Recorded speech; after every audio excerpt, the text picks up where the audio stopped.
warahmatullahi wabarakatuh. Perkenalkan, nama saya Suci Ramadhani A dengan NIM 2203055010885. Saya dari kelas H dan di sini saya akan menjelaskan mengenai metabolisme vitamin B1. Tiamin atau yang biasa disebut dengan vitamin B1 merupakan vitamin yang larut di dalam air. Tiamin hanya terdapat dalam makanan, dan karena tubuh manusia tidak dapat mensintetis tiamin, maka tiamin disimpan di dalam tubuh dalam waktu yang singkat sebelum diekskresikan melalui urin. Untuk penyerapan vitamin di dalam tubuh dan sistem pencernaan tiamin dapat diubah menjadi bentuk yang bebas dan juga beberapa terhidrolisis oleh fosfat dan IAIN trifosfat diamin difosfat, di mana fosfat dan IAIN trifosfat diamin difosfat biasanya juga disebut dengan tiamin sirofosfat atau disingkat dengan TPP, yang merupakan bentuk yang paling aktif yang berperan sangat penting dalam metabolisme dan kofaktor enzim. Selanjutnya, tiamin akan diasosiasi di usus halus, khususnya pada duodenum, dan juga proksimal tiamin bebas akan dibawa oleh vena porta menuju hati dan ditransfer ke sel darah merah untuk disebarkan ke seluruh tubuh. Dan untuk diedarkan ke seluruh tubuh, tiamin sendiri membutuhkan transporter sebagai pengangkutnya, di mana ada dua transporter tiamin, yaitu THTR1 dan juga THTR2. Setelah penyebaran tiamin di dalam tubuh, tiamin akan diserap oleh reseptor tubuh, yaitu reseptor tersebut yaitu PS2L1 yang merupakan reseptor dari tiamin. Dan tiamin sendiri berada di dalam sirkulasi darah dalam jumlah yang kecil dan dalam bentuk yang bebas. Assalamualaikum warahmatullahi wabarakatuh. Perkenalkan, nama saya Resti Aulia dari kelas H dengan NIM 220305501094. Proses metabolisme vitamin B2. Vitamin B2 atau riboflavin adalah bahan penyusun utama untuk bentuk koenzimatiknya flavin adenin dinukleotida FAD dan flavin monokleotida FMN. Ini berfungsi sebagai pembawa elektron dalam berbagai reaksi redoks dalam produksi energi dan jalur metabolisme. Riboflavin dibebaskan dari ikatan-ikatan protein sebagai FAD dan FMN di dalam lambung yang bersuasana asam. FAD dan FMN kemudian di dalam usus halus dihidrolisis oleh enzim-enzim pirofrotase dan fosfatase menjadi riboflavin bebas. Metabolisme vitamin B2 atau riboflavin diabsorpsi di bagian atas usus halus secara aktif oleh proses yang membutuhkan natrium untuk kemudian mengalami fosforilasi hingga menjadi FMN di dalam mukosa usus halus. Sebanyak 200 riboflavin dan metabolitnya dikeluarkan melalui urin tiap hari. Jumlahnya bergantung pada konsumsi dan kebutuhan jaringan. Simpanan riboflavin dalam tubuh tidak seberapa, oleh karena itu harus tiap hari diperoleh dari makanan dalam jumlah yang cukup. Sekian, wassalamualaikum warahmatullahi wabarakatuh. Assalamualaikum warahmatullahi wabarakatuh. Perkenalkan, nama saya Sri Aprilia Pratiwi dari kelas H dengan NIM 2203055010884. Proses metabolisme vitamin B6. Vitamin B6 yang diserap akan dimetabolisme di hepar. Akan tetapi, jaringan lain seperti otot dan otak dapat mengabsorpsi vitamin B6 yang belum terfosforilasi dari sirkulasi darah. Absorpsi vitamin B6 untuk dimetabolisme dalam hepar terjadi secara difusi karir, yang diikuti dengan metabolisme oleh ester fosfat. Vitamin B6 dan piridoksin fosfat akan dioksidasi menjadi piridoksal fosfat. Hasil oksidasi dari piridoksal fosfat adalah flavoprotein. Piridoksal fosfat tidak dapat melewati membran sel. Hasil metabolit utama yang aktif dari vitamin B6 yaitu piridoksal 5-fosfat dilepaskan ke dalam sirkulasi, dan 60% diantaranya terikat dengan protein plasma. Sebagian piridoksal fosfat yang ada di hepar akan dihidrolisis menjadi piridoksal dan akan dilepaskan ke sirkulasi darah untuk berikatan dengan albumin dan masuk ke dalam eritrosit untuk membantu metabolisme dari hemoglobin. Sisa piridoksal fosfat bebas yang ada di hepar akan teroksidasi menjadi asam 4 piridoksat untuk diekskresi ke dalam urin. Proses metabolisme vitamin B7 atau biotin. Biotin yang terkandung dalam bahan-bahan makanan dapat diserap oleh usus. Biotin harus melalui serangkaian proses pencernaan oleh protease dan peptidase agar ikatan proteinnya terlepas. Biotin dimetabolisme di hepar, tetapi kapasitas hepar untuk menyimpan biotin sangatlah terbatas. Hepar menggunakan biotin yang ada di sirkulasi melalui reuptake.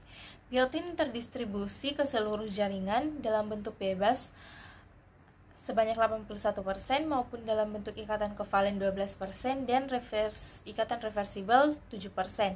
Biotin cenderung tidak dapat melewati sawar darah otak karena kerja karir dihambat oleh asam pantotenat. Biotin dan metabolitnya dieliminasi lewat urin dan feses. Baik, saya akan menjelaskan mengenai vitamin B kompleks, yaitu vitamin B3 atau niacin. Niacin bekerja sebagai koenzim bersama dengan lebih dari 400 enzim lainnya. Dengan begitu, fungsi vitamin B3 pun berjalan dengan baik, yakni mengubah makanan menjadi energi. Selanjutnya, kebutuhan harian vitamin B3. Setiap orang membutuhkan vitamin B3. Namun, minum vitamin terlalu banyak dapat berdampak buruk bagi kesehatan. Maka dari itu, Anda perlu mengetahui dahulu berapa kebutuhan harian niacin agar fungsi tubuh berjalan dengan baik. Berikut adalah angka kebutuhan niacin harian pada orang dewasa menurut Kementerian Kesehatan Republik Indonesia. Pria umur 18 sampai dengan 60 tahun mengonsumsi 16 mg, wanita 18 sampai 60 tahun mengonsumsi 14 mg. Bila ragu, tanyakan kepada dokter atau ahli gizi terkait kebutuhan vitamin harian sesuai dengan kondisi Anda. Dengan begitu, Anda bisa mengatur pola makan dengan baik untuk memenuhi kecukupan niacin. Setelah mengenali beberapa banyak kebutuhan harian niacin Anda, jangan lupa untuk mencari tahu apa saja fungsinya. Nah, fungsi vitamin B3 sebenarnya tidak jauh berbeda dengan manfaat vitamin B kompleks lainnya. Berikut ini adalah beberapa manfaat vitamin B3 tentu sayang Anda lewatkan. Yang pertama, membantu mengendalikan kolesterol. Salah satu fungsi niacin yaitu membantu mengendalikan kolesterol. Para peneliti percaya bahwa niacin dapat meningkatkan kolesterol baik atau HDL dan menurunkan kolesterol jahat atau LDL serta trigliserida. Otak manusia membutuhkan vitamin B3 sebagai bagian dari koenzim NAD dan NADP untuk memperoleh energi sehingga fungsi otak berjalan dengan baik. Baik, selanjutnya yaitu vitamin B5. Baik, vitamin B5 atau asam pantotenat adalah suplemen untuk mencegah dan mengatasi kekurangan atau defisiensi vitamin B5. Vitamin B5 berfungsi untuk membantu tubuh memecah karbohidrat, protein, dan lemak. Vitamin B5 dapat diperoleh dengan mengkonsumsi makanan dan minuman yang kaya akan vitamin ini, seperti brokoli, kubis, ubi, kentang, jamur, telur, produk susu, gandum utuh, jeroan, dan daging. Lebih tepatnya, vitamin B5 memiliki peran dalam pembentukan koenzim yang berperan dalam metabolisme energi. Vitamin B5 hadir untuk menjaga pembentukan energi dengan optimal. Kekurangan vitamin B5 dapat mempengaruhi tubuh dalam menghasilkan energi. Yang kedua, menjaga kesehatan rambut dan kecantikan. Profil vitamin B5 merupakan jenis senyawa awal sebelum terbentuknya vitamin B5 yang aktif dalam tubuh. Senyawa ini dikenal dengan sebutan patenol, walau bukan diperuntukkan untuk suplementasi oral yang dinamakan langsung. Profil vitamin B5 sering digunakan dalam dunia kosmetik sebagai sampo rambut dan pelembab kulit atau rambut. Yang ketiga, menjaga kesehatan otot. Kekurangan vitamin 5 biasanya dapat menimbulkan beberapa efek seperti lemas otot dan hilang energi. Dan yang keempat, menurunkan risiko penyakit jantung. Penggunaannya atau turunannya dari vitamin B5 600 sampai 900 mg per hari selama 16 minggu mampu mengurangi kolesterol total dan LDL pada sebuah penelitian terhadap 120 orang dewasa, sehingga hal ini dapat berdampak positif bagi penderita penyakit jantung. Kelompok peneliti yang sama juga mengamati hasil ini dalam percobaan serupa dengan 32 subjek. Overdosis dan efek samping. Efek samping juga dapat termasuk lekas membera, susah tidur, muntah, depresi, sakit perut, kaki terbakar, dan infeksi saluran pernapasan atas. Kekurangan asam pantotenat juga dapat menyebabkan pertumbuhan yang buruk, gejala saraf, dan anemia meskipun jarang terjadi. Akibat gejala umumnya hilang begitu Anda mulai mendapatkannya cukup vitamin B5. Karena vitamin B5 larut dalam air, kelebihannya hanya disaring oleh tubuh dan dibuang oleh saluran kemih. Ada sedikit kekhawatiran tentang overdosis. Oleh karena itu, pengonsumsian patogenik asid serta secara berlebih tidak akan memberikan efek yang membahayakan. Namun, menurut penelitian yang dilakukan oleh Oregon State University, pemberian dosis vitamin B5 sangat tinggi 10 hingga 20 gram per hari telah terbukti menyebabkan diare dan juga stres. Sama dengan mycotinamide, pantonic acid adalah vitamin penting yang membantu tubuh Anda membuat sel darah dengan mengubah makanan menjadi energi. Selama Anda makan makanan yang seimbang dan sehat yang menggabungkan berbagai makanan, tidak mungkin Anda akan pernah menderita kekurangan vitamin B5 atau perlu menggunakan suplemen. Untuk bisa mendapatkan suplemen pantonic acid yang sesuai, Anda bisa menggunakan aplikasi Jovi.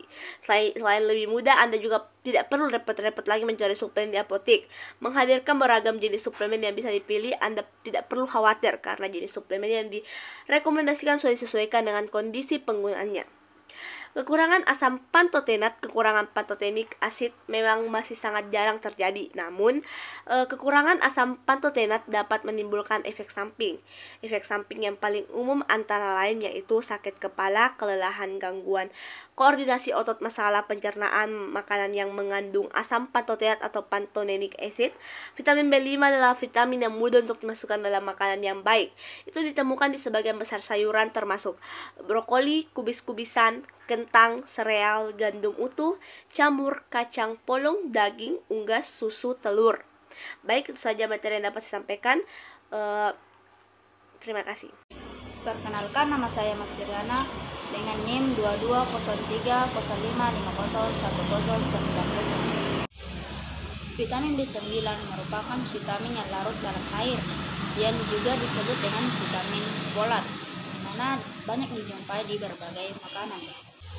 Folat membentuk DNA dan RNA dan juga berfungsi dalam metabolisme protein. Metabolisme asam folat, di mana sebagian besar asam folat dari makanan masuk ke dalam poliglutamat. Absorpsi terjadi sepanjang usus halus, terutama di duodenum dan jejunum proksimal, dan 50-80% diantaranya dibawa ke hati dan sumsum tulang. Folat diekskresi melalui empedu dan urin. Di mukosa usus halus, poliglutamat dari makanan akan dihidrolisis oleh enzim steroil poliglutamat hidrolase menjadi monoglutamat, yang kemudian mengalami reduksi atau metilasi sempurna menjadi 5-metil tetrahidrofolat atau 5-metil THF. Kemudian 5-metil THF masuk ke dalam sel dan mengalami demitilasi dan konjungsi. Dengan bantuan enzim metil transferase, 5-metil THF akan melepaskan gugus metilnya menjadi THV.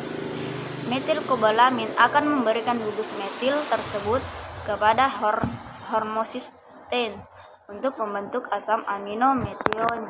Nah, begitulah proses metabolisme vitamin B9. Vitamin B12 atau sering disebut kobalamin merupakan vitamin yang berperan penting dalam fungsi otak, sistem saraf, dan dalam pembentukan darah. Metabolisme vitamin B12. 70% vitamin B12 dapat diabsorpsi.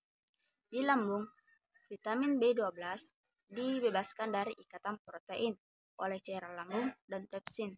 Kemudian segera diikat oleh protein-protein khusus, yaitu faktor R. Di duodenum, vitamin B12 dilepas dari faktor R untuk segera diikat oleh faktor intrinsik atau IF. Kompleks vitamin B12-IF kemudian diikat oleh reseptor khusus pada membran mikrofili ilium usus halus dan diabsorpsi. Di dalam sel mukosa usus halus, vitamin 12 dilepas dan dipindahkan ke protein lain, yaitu transkobalamin 2 atau TC2 untuk dibawa ke hati. Absorpsi terjadi selama 8-12 jam, kemudian TC2 dibawa ke jaringan tubuh oleh reseptor-reseptor khusus. Dalam sel, 95% vitamin B12 terikat pada enzim metionin sintetase yang ada dalam sitoplasma sel atau pada enzim metilmalonil CoA mutase dalam mitokondria sel. Selain diubah menjadi koenzim, vitamin B12 juga disimpan sebagai cadangan di dalam tubuh. Persediaan B12 di dalam tubuh sebanyak 2-3 mg dan 1,2-1,3 Ug per hari diekskresi melalui feses dan urin.